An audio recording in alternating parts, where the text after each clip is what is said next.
you need to know. It is not in their hands because you know what? Power belongs to the people. Anything we want is what we're going to get. Once again, I want to ask this.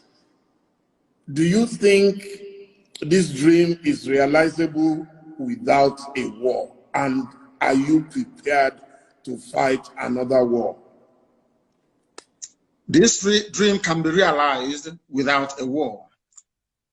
And let me put it this way, as soon as the people, the various ethnic groups in Nigeria realize what Nigeria means to each and every ethnic group, they will subscribe to our position.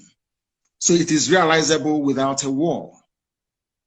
Before the white man came, let me ask you this, because it's an interview, which means you can ask me questions and I can ask you. Before the white man came, was there any Nigeria? Before the white man came, did Nigeria exist? It's a simple question that I'm asking you. Dele, did Nigeria exist before? It didn't, no. It didn't exist. Then why are African people, black people dying over something that they did not create? Did any Yoruba man create Nigeria? The answer is no. No Igbo man created Nigeria. No Hausa man did. No Fulani man did. No Kanuri man did. No Jukun man did. When you come to Nigeria, it's always a debate about it is our turn. It is our turn. It is our turn to rule. Now there are over 250 main ethnic groups in Nigeria. If you keep rotating the presidency every 8 years to each and every ethnic group, times 8 by 250. How many years are you going to get? So some people will die many times over. They will reincarnate many times over. The presidency hasn't come to them. Nigeria is a joke and an absolute mess. It was not created by black people. Therefore, it cannot be sustained by black people. I want to see an Africa where a Yoruba nation, a Yoruba mega nation extends from Togo all the way to Edo State. That's what I want. Because that is authentic Africa. I don't know why Africans are so beholden to something that is alien to them. Are you a white man? The Luga that created Nigeria is a white man. What are you doing as an African defending something that a white man created out of, should I say, a racist intent?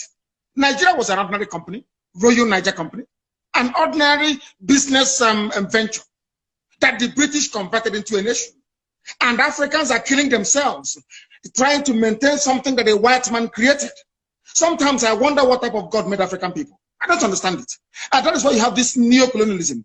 That is why the British High Commissioner had to go to Tinubu to ask him, how do you end this protest? Because if this protest continues, you're jeopardizing our oil. Nnamdi Kanu can use it as an advantage to go and get Biafra. They asked the army to go in and kill people. You people are being ruled by your colonial masters. Your fate is not in your hand. You're in a country that is 60 years old, so to speak. There is no electricity. If I am a Nigerian, I can't come out and say I'm a Nigerian. I'll be ashamed of myself. For 60 years, you have no electricity. For 60 years, no good roads. For 60 years, no good schools. For 60 years, your politicians are traveling abroad for medical treatment. I ask you, what is there to be proud of about Nigeria? Name one thing you can be proud of. Name one thing. It's a question I'm asking you, Dele. Tell me one thing you can be proud of in Nigeria.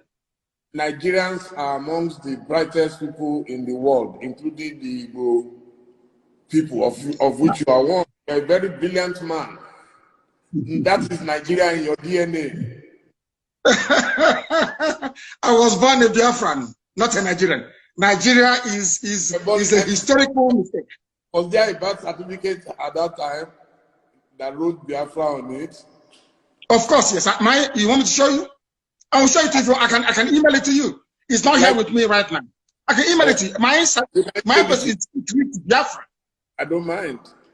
I will email it to you. So you see, what I'm asking is, if Nigeria never existed until the white man came, why are you as a black African man defending it?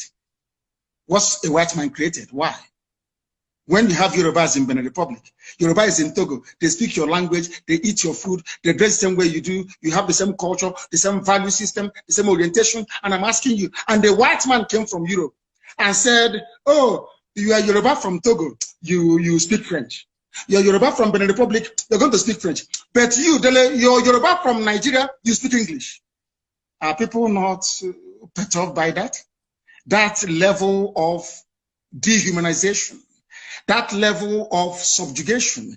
You see, the one thing that shocks me about Africa and their class of intellectuals is the fact that they are willing to swallow hook, line, and sinker anything the colonial master gives to them. And I've asked you this very question. Can you go to Europe and create a country as a black man? The answer is no. Then why must you accept what a white man is doing in Africa? Do you see why we are poor and very backwards? Do you see why Nigeria can never have 24 hours of electricity? Never, ever, ever, ever. Because the foundation is faulty. The orientation of Fulani Janjaweed, people were protesting SARS killings in the south. Fulani people in the north were busy having fun and laughing and smiling. And you want to be in the same country with them. Your value system, your reasoning, your understanding, your orientation can never ever be the same. Never be the same. Why did Britain leave the EU? Dele, I'm asking you, are they not Christians? Are they not Democrats? Are they not, don't they believe in free trade and voting people in and voting them out? But then, why did Britain leave the EU? Why? The same Britain that left the EU is asking me not to leave Nigeria. Nigeria that is only 100 years old. Your grandfather was not a Nigerian. Was not. So why must you throw away the history of your family, the rich history of Yoruba people? Because a white man called the place Nigeria. Why must you do that? Why? Can I go to England and name them and name them Albania and say all your history is now gone? We are doing our ancestors a disservice. And let me tell you why Black Africa cannot go forward. Some people, not you, some people accepted this nonsensical balkanization of Africa with their useless flag independence. And your ancestors are in the grave. Your ancestors that existed before the white man was born, they are in the grave. You jettison their history and their identity. You banish it, you denigrate it, you insult them by accepting this garbage called Nigeria, and you want them to be happy with you. That is why no Black African country can see development. No Black